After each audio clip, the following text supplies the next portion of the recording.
Administración e Xestión Pública, Campus de Pontevedra, Universidade de Vigo, e tamén ao Grupo Parlamentario Socialista solicitando guardar un minuto de silencio e especialmente tamén por as vítimas do 11. Guardamos un minuto de silencio.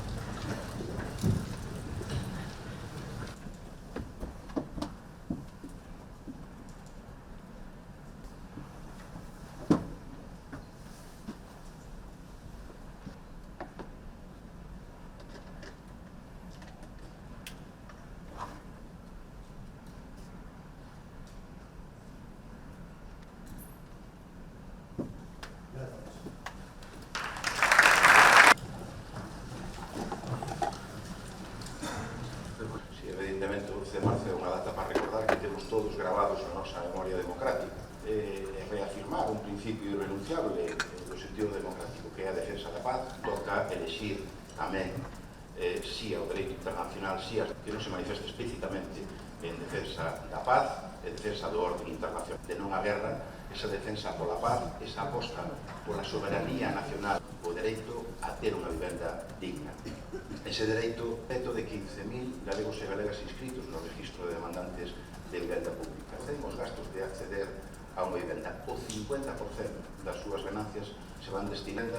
O problema non é a suma de problemas individuales. Ese problema é un problema colectivo e é un expectativas e van a satisfacer as expectativas dos que se están sumando a ese registro. Por eso é necesario intervir claros precios de aluguer e que permitira salir esa vivenda vacía hacia o mercado de lugar para satisfacer hoxe as necesidades. A súa mocidade non é capaz de vivir donde traballa.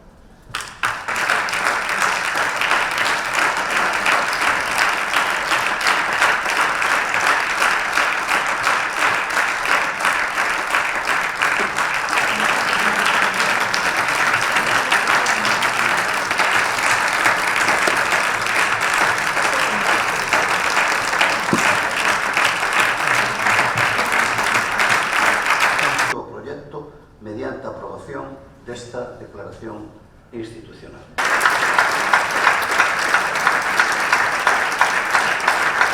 E que dato bata relato, 3.000 novas vivendas públicas en marcha, este ano estarán todas en marcha, as 4.000 que en diferentes procesos, porque lógicamente hai que construirlas, antes de que remate este ano. Entregas, varias, espero que veñe, vostede tamén, señora Pontón, este ano 2026. 12 proxectos de interés autonómico en 11 concellos, reducen os prazos a mitade.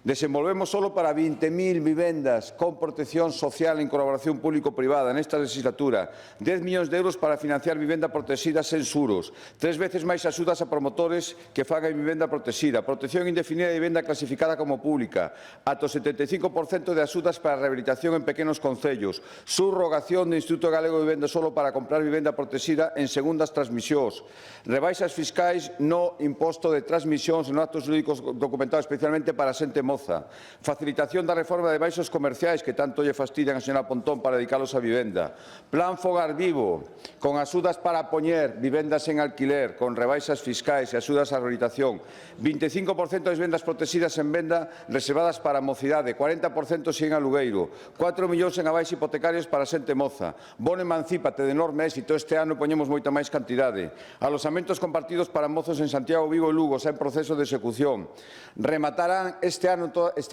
mesmo mes todas as convocatorias que dependen da Xunta de Galicia para a axuda de vivenda e moitísimas cousas máis que non podo dicir porque non teño tempo, que vostede sabe, e a sabe lle dá exactamente igual.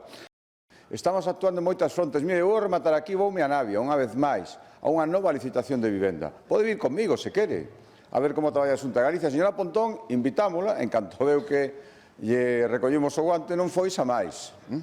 Non foi xa máis a comprobar ningunha das promocións que está facendo a Xunta de Galicia. Vostede pode vir, poderá comprobar entón o que estamos facendo, por exemplo, neste ano 2026, 500 millóns de euros adicados á vivenda. Esta mesma semana, casi 300 vivendas novas en Susán, no Concello da Coruña, o anterior casi 200 en Navia, as que imos facer o acto de licitación. Sí, o compromiso é, efectivamente, que construir, hai que facer outras cousas, pero construir tamén, señor Besteiro. 4.000 en 4 anos, 6.000 en 6 anos. Podíamos facer máis? Por suposto, sí. Mire, eu collín o recado de Pedro Sánchez. Se necesitan ayuda, que la pidan, diso, nunhas circunstancias moito máis dramáticas. Pero, por suposto, debe ser que lle vale para todo. Nós pedimos ya. Dixemos que queríamos máis fondos económicos para intentar loitar contra a carestía de vivenda.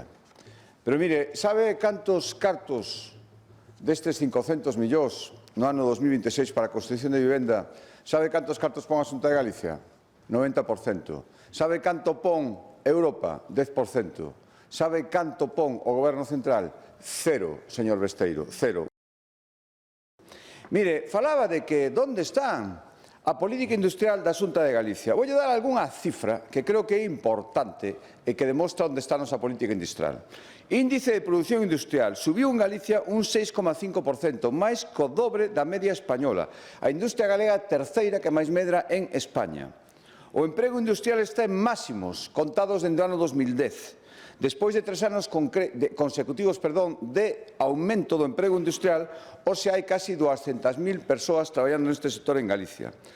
A industria galega ten un peso no PIB por riba da media nacional. Malia as incertezas que temos esas cifras de exportación, que falan moito da industria que temos. Todo isto a pesar da súa actitude. Todo isto a pesar do seu empeño en que non haxa ningún proxecto industrial para ter esa Galicia ideal, esa Galicia que vostedes presentan como bucólica, que é unha Galicia valeira onde a xente ten que emigrar. Iso é o que defende o BNG, señora Pontón, iso é o que defende o BNG.